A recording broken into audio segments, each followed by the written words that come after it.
Hello दोस्तों, आप सभी का सक्सेसपुरम एकेडमी में स्वागत है। अगर आप इस चैनल पर नए हैं तो हमारे चैनल को सब्सक्राइब कर लें, ठीक है, और वीडियो को लाइक कर दें। तो आज हम क्लास 6 के JNV जवाहर नवोदय विद्यालय चयन परीक्षा के संपूर्ण एग्ज़ाम पैटर्न और सिलेबस के बारे में डिस्कस करेंगे। तो इसका सिलेबस देखा जाए तो इसमें 80 क्वेश्चंस पूछे जाते हैं जो कि टोटल 100 मार्क्स के होते हैं, और पर क्वेश्चन जो होता है वो 1.25 मार्क का होता है। कितना पर क्वेश्चन जो रहेगा वो 1.25 मार्क का रहेगा, ठीक है। और इसमें जो सब्जेक्ट्स होते हैं वो 3 सब्जेक्ट पूछे जाते हैं। पहला मेंटल एबिलिटी अर्थात मानसिक योग्यता, इससे रिलेटेड 40 क्वेश्चन रहेंगे जो कि 50 नंबर के होते हैं। पर क्वेश्चन 1.25 मार्क का होता है, इसलिए 40 क्वेश्चन जो होते हैं वो 50 मार्क के रहते हैं। इसका जो ड्यूरेशन होता है वो 60 मिनट का होता है और पूरा यह सिलेबस का 50% एरिया कवर करता है। फिर सेकंड है अर्थमेटिक्स अर्थात मैथ से रिलेटेड जो क्वेश्चन रहते हैं, तो 20 क्वेश्चन मैथ से रिलेटेड पूछे जाते हैं जो कि 25 नंबर के होते हैं, और इसका जो ड्यूरेशन होता है, समय होता है, वो 30 मिनट का होता है। यह संपूर्ण सिलेबस का 25% एरिया कवर करता है। और थर्ड है हमारा लैंग्वेज में हिंदी और इंग्लिश, आप चाहे जो लैंग्वेज चूज़ करना चाहते हैं वो चूज़ कर सकते हैं। वो आप पे डिपेंड करता है कि आप हिंदी चूज़ कर रहे हैं कि इंग्लिश चूज़ कर रहे हैं। अगर आप हिंदी लैंग्वेज चूज़ करते हैं तो हिंदी से रिलेटेड क्वेश्चन पूछे जाएंगे, और अगर इंग्लिश चूज करते हैं तो इंग्लिश से रिलेटेड क्वेश्चन पूछे जाते हैं। तो इसमें नंबर ऑफ क्वेश्चन होते हैं 20, जिसमें 4 पैराग्राफ दिया रहता है, और हर पैराग्राफ से 5-5 क्वेश्चन पूछे जाते हैं। कितना? 4 पैराग्राफ दिया रहेगा और पर पैराग्राफ से 5 क्वेश्चन जो है वो पूछा जाता है, और इसका जो टोटल मार्क होता है वो 25 मार्क का होता है। इसका ड्यूरेशन या समय होता है 30 मिनट का, और ये भी पूरे सिलेबस का 25% एरिया कवर करता है। तो यहाँ पे हम लोगों ने देख लिया कि कैसे टोटल 80 क्वेश्चन पूछे जाते हैं जो कि 100 नंबर के होते हैं, और इसका जो टोटल टाइम होता है वो 2 घंटे अर्थात 120 मिनट का होता है, ठीक है। फिर इसमें अगर एग्ज़ाम पैटर्न की बात करें तो ये ऑफलाइन मोड पे होता है। इसमें आपको पेपर और पेन से करना रहेगा, मतलब पेपर पे आपको एग्ज़ाम देना रहेगा, कंप्यूटर बेस्ड नहीं है यह। और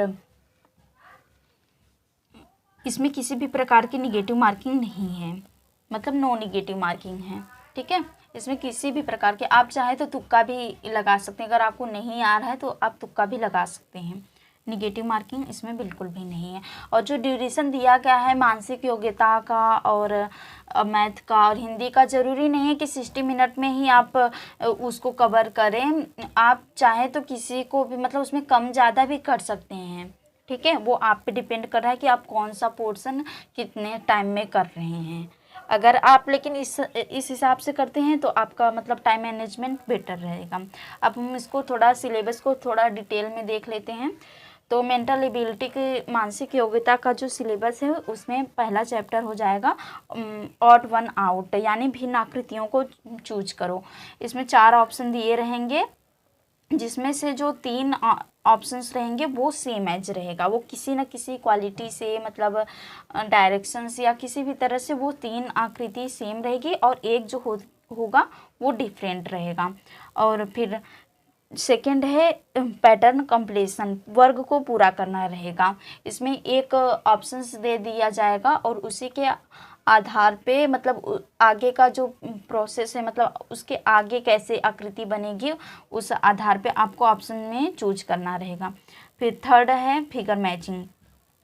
फिगर मैचिंग मतलब हो जाएगा समान आकृति। जैसे उसमें था भिन्न आकृति को चूज करना था, ऑप्शन दे दिया गया था, क्वेश्चन के आधार पे ऑप्शन दिया गया था, उसमें आपको कौन सा अलग है वो चूज करना था। वैसे ही है उसका जस्ट ये अपोजिट होता है फिगर मैचिंग जो होता है। मतलब इसमें समान आकृति को चूज करना रहेगा। ऑप्शन क्वेश्चन में जो है एक फिगर दे दिया जाएगा, उसी के आधार पे ऑप्शन में कौन सा है जो कि उससे सेम एज है वो आपको चूज करके बताना रहेगा। फिर फोर्थ है फिगर सीरीज कॉम्प्लिकेशन में श्रृंखला को मतलब इसमें पूरा करना रहेगा। एक क्वेश्चन में जो है एक प्रकार से श्रृंखला की तरह बना रहेगा, उसी के आधार पे उस श्रृंखला को कैसे पूरा होगा वह उसमें ऑप्शंस में आपको चूज करना रहेगा। फिर फिफ्थ है एनालॉजी में सहसंबंध आकृति से रिलेटेड क्वेश्चन रहेंगे। इसमें जो पहला रहता है वो उसका संबंध किसी न किसी तरह दूसरे से संबंधित रहता है, और उसी प्रकार से आपका अगला मतलब सी जो है वो किस प्रकार से डी से रिलेटेड रहेगा वो आपको ढूंढना पड़ेगा। ठीक है। फिर फोर्थ है जियोमेट्रिकल फिगर कॉम्प्लीशन, मतलब आकृति पूर्ति परीक्षण। इसमें आकृति दिया रहेगा, इस आकृति को कैसे पूरा किया जा सकता है उसको आपको बताना रहेगा। थर्ड है फिर सेवेंथ है मिरर इमेज, मतलब दर्पण प्रतिबिंब से रिलेटेड इसमें क्वेश्चन रहेंगे। फिर आठवां है पंच्ड होल्ड पैटर्न, फोल्डिंग और अनफोल्डिंग, कागज मोड़ने से रिलेटेड, मतलब मोड़ना और उसको खोलना, उससे रिलेट काटना, कागज मोड़ने और काटने से रिलेटेड इसमें क्वेश्चन रहेंगे।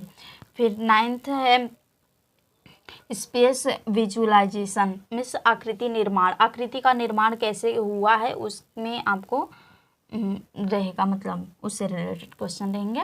फिर 10वां है एम्बेडेड फिगर्स मीन्स होता है छिपी आकृतियों को मतलब ढूंढना रहेगा आपका। क्वेश्चन में एक आकृति दे दी जाएगी, उसमें कौन सी आकृति मतलब बन रही है उसी के आधार पे आपको ऑप्शन में से ढूंढना रहेगा। फिर सेकेंड जो पार्ट है हमारा अर्थमेटिक या फिर मैथ, उससे रिलेटेड क्वेश्चन अगर हम देखेंगे तो क्वेश्चन कह रहे हैं उससे संबंधित जो सिलेबस है हमारा वो है नंबर एंड न्यूमेरिक सिस्टम, अर्थात संख्या और संख्या पद्धति से रिलेटेड क्वेश्चन रहेगा आपका, फर्स्ट हो जाएगा। फिर है four fundamental operation on whole numbers, यानी कि पूर्ण संख्याओं पर आधार मूलभूत संक्रियाओं से रिलेटेड क्वेश्चन रहेगा, ये हमारा सेकेंड पार्ट हो जाएगा। ठीक है। फिर है fraction number and four fundamental operation on them, यानी भिन्न संख्याओं पर आधारित संक्रियाएं जो हैं उनसे रिलेटेड क्वेश्चन रहेंगे। ठीक है। फिर है factor and multiple including their properties, गुणनखंड गुणज और उनके गुण से रिलेटेड जो क्वेश्चंस हैं उनसे भी रिलेटेड कुछ क्वेश्चंस इसमें देखने को मिलेगा। फिर है एलसीएम एंड एचसीएफ नंबर, यानी कि लघुत्तम समापवर्त और महत्तम समापवर्त से रिलेटेड क्वेश्चंस आप एग्जाम में पूछे जाएंगे। फिर है डेसिमल एंड फंडामेंटल ऑपरेशंस, भिन्न दशमलव और उनके आधारभूत मूलभूत संक्रियाओं से रिलेटेड यहाँ पे क्वेश्चन रहेंगे। ठीक है। और नेक्स्ट है प्रॉफिट एंड लॉस, लाभ और हानि से रिलेटेड जो क्वेश्चन रहता है वो भी मतलब पूछा जाएगा। फिर सिंपल इंटरेस्ट, साधारण ब्याज, ध्यान दीजिए यहाँ पे आपके सिलेबस में सिर्फ और सिर्फ सिंपल इंटरेस्ट है, कंपाउंड इंटरेस्ट या सीआई आपके सिलेबस का पार्ट नहीं है, तो सिर्फ उतना ही पढ़े जितना सिलेबस में है, क्योंकि एक्स्ट्रा पढ़ने से कोई लाभ नहीं होगा। फिर है डिस्टेंस, टाइम एंड स्पीड से रिलेटेड क्वेश्चन रहेंगे, समय, दूरी, समय और चाल से रिलेटेड क्वेश्चन। फिर conversation of fraction to decimal and vice versa, यानी कि भिन्न को दशमलव में और दशमलव को भिन्न में कैसे बदला जाए, इससे रिलेटेड क्वेश्चन रहेंगे। ठीक है। फिर नेक्स्ट है application of number in major length, मतलब मापन से रिलेटेड क्वेश्चन हो जाएगा। Major length, mass, capacity, time, money, it's इनसे रिलेटेड, मतलब मापन से रिलेटेड जो भी क्वेश्चन रहते हैं उससे क्वेश्चन पूछे जाएंगे। फिर है अप्रॉक्सीमेट ऑफ एक्सप्रेशन, मतलब सन्निकट मान से रिलेटेड क्वेश्चन भी आपसे पूछे जाएंगे। फिर आपके सिलेबस का पार्ट है सिंप्लीफिकेशन ऑफ न्यूमेरिकल एक्सप्रेशन, यानी साधारण मतलब उसके सरलीकरण से रिलेटेड क्वेश्चन हैं वो भी पूछे जाएंगे। फिर परसेंटेज एंड इट्स एप्लीकेशन, प्रतिशत से रिलेटेड क्वेश्चन भी पूछे जा सकते हैं। फिर पेरीमीटर, एरिया एंड वॉल्यूम, परिमाप और आयतन और क्षेत्रफल से रिलेटेड क्वेश्चन भी रहेंगे। ये सब आपके मैथ में जितना भी सिलेबस था वो सब है। आप एक बार ऐसे देख सकते हैं। अगर आपको स्क्रीनशॉट लेना हो तो आप स्क्रीनशॉट भी ले सकते हैं, वरना आप नोट कर लीजिए। ठीक है। नेक्स्ट है जो लैंग्वेज आप हिंदी या इंग्लिश यूज करेंगे उसमें क्या रहेगा। उसमें कॉम्प्रिहेंशन पैसेज रहता है, जो कि मतलब हिंदी के रहेंगे या इंग्लिश के, उसमें पैराग्राफ दे दिया जाएगा। एक पैराग्राफ से 5 क्वेश्चन पूछे जाएंगे। ठीक है, 1 से 5 क्वेश्चन पूछे जाएंगे। ऐसे ऐसे करके आपके टोटल 4 पैराग्राफ दिए रहेंगे और मतलब उनसे 20 क्वेश्चंस पूछे जाएंगे।